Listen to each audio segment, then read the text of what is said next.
So when is the like professional instruction outside of, the government, when does that start for you? Probably like 2012-ish. Around 08, I was like, you know what? When I'm done with the Army stuff, like I think I'm gonna do this. I'm gonna have like a shooting school or. Are people asking you for it? Like, or are you being reached out to? I don't remember that so much. I don't remember. Somewhere around 09, I was like, I think I want to do this. And I like interfaced with a guy that I shot with that like I maybe did some website stuff. And I knew ultimately like you needed a website for the stuff. So he's like, hey, I got this guy that works for me. Like he's interested in some training stuff. Like he wants to like trade out with you. So the guy wanted to build me a website and do some training for him. I was like, well, I'm not really ready to do it yet. But he was like, yeah, we'll build it and just be out there, So I actually like built the website. Like, and I started throwing some stuff on YouTube around like 09, 10 or something like that. I didn't even talk. I like put some videos up, and had a website sitting there. And, some people got some interest and reached out. And if you remember Superset CA?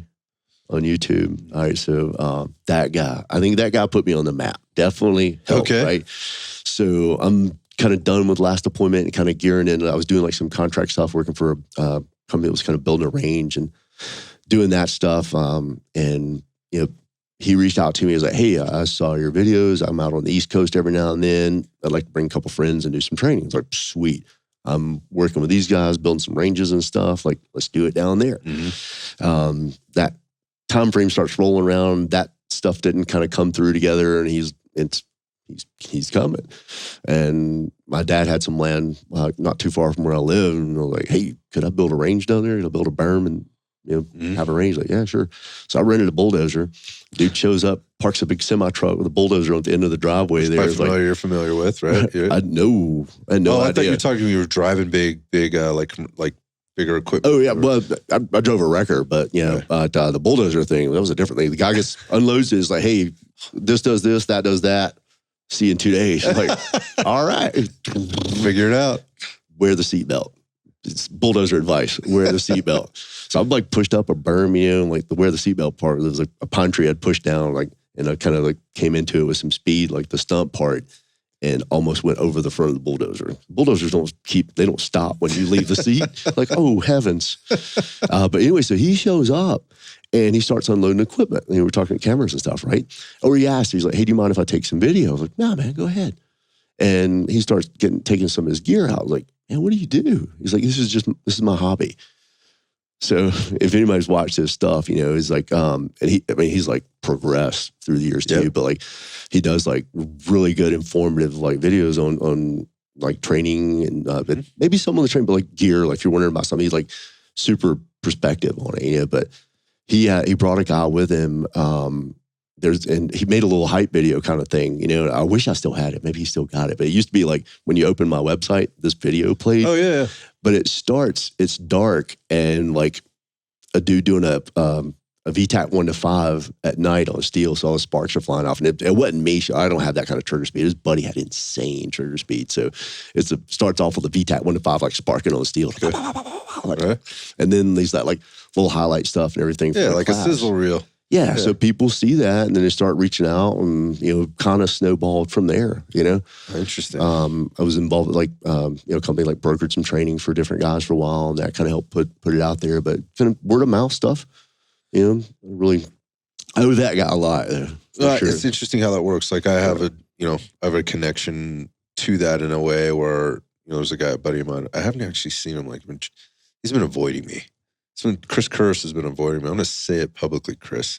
Good buddy of mine down in South Florida. He's out here at SHOT Show, whatever. But he invited me out to do a course with him and some guys that he was working with because he had seen what we were doing on the podcast with some fitness and firearms fighting stuff. And he's like, hey, man, you ever want to train? Come on down. He goes, I'd love to host you.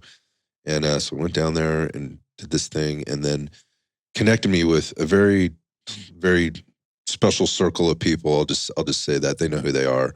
And they were, because he did that, like it really connected me in a different way with people to where there was like almost like an automatic, if you get the tap or if you get the thumbs up, you're kind of trusted, and it kind of snowballed.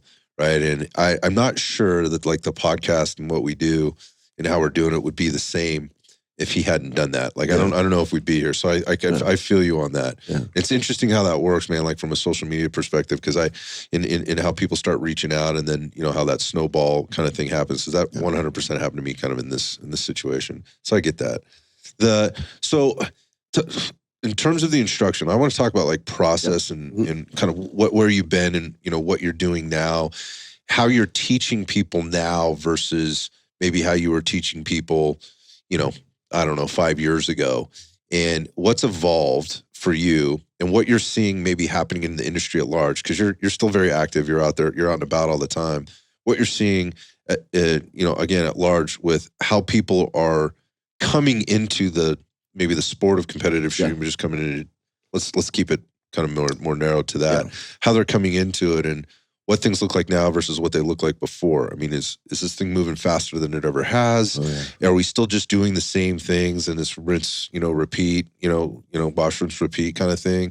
What's going on out there? Man, they're like USPSA, like competitive shooting period. There's a lot of growth in it, but USPSA is like something like I've got like a lot of experience with, you know, like the hands-on-ish kind of stuff. So like when I got into it, like, now I say back in the day, but like it's not, but it was been around way before that. But like 07, you know, like in 07, 09, I was like, you know, I was at a match every weekend somewhere, you know. You know, a big club match, you know, like 30 people, you know, that was a big match. You know, like now we're like 100, you know, and like, you know, with practice score, like, you know, like the matches are full, like well before or club matches, you know, like that used to be area matches and state matches weren't even like full, you know, but like there are a lot of people are getting into it. And then the level of shooters, man. Whoa. I know. Like when you go back to like seeing people do stuff you didn't know could be done, like it's pretty regular. Like you can open up YouTube or you can open up whatever social media and look and just like, damn, man, who is this dude?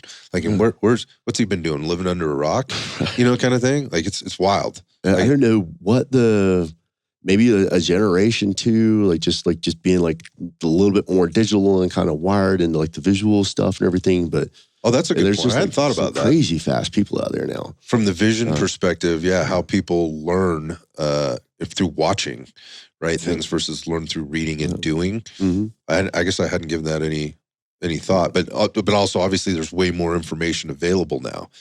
You can get it in shorter sections. You can kind of choose how you how you want the information delivered to you. Before it was just books. That's what we had, maybe a YouTube video or two, and now it's what do you want? Because somebody's delivering it to you. Podcast, there's Instagram, there's YouTube, there's courses, there's all competition you can go to, there's whatever. A lot of accessibility, I guess. Anyway, sorry, I feel like I cut you off. I think it's great because like if somebody's interested in shooting, there's like so many outlets, you know, so many varieties of competitive shooting. Like if you really feel like you want to get good, if you just want to do it, there's a lot of opportunities to do it. If you want to get good at it, there's a lot of perspective. There are a lot of people who are good at it now. And a lot of them like putting out information and then good information and like different, you know, like nobody owns everything. Shooting's like gumbo. There's like a little bit, there's some similar things, but everybody's kind of got their own little things. There's like, you know, kind of worth going out there and exploring and seeing like, you know, which kind of take or piece or flavors kind of feel. There's a lot out there for folks. And like, I'm like blown away, like just like the level of shooters and the golly, like there's really athletic dudes that are out there doing it now. And just the Twitch stuff that some of these cats got, like, wow.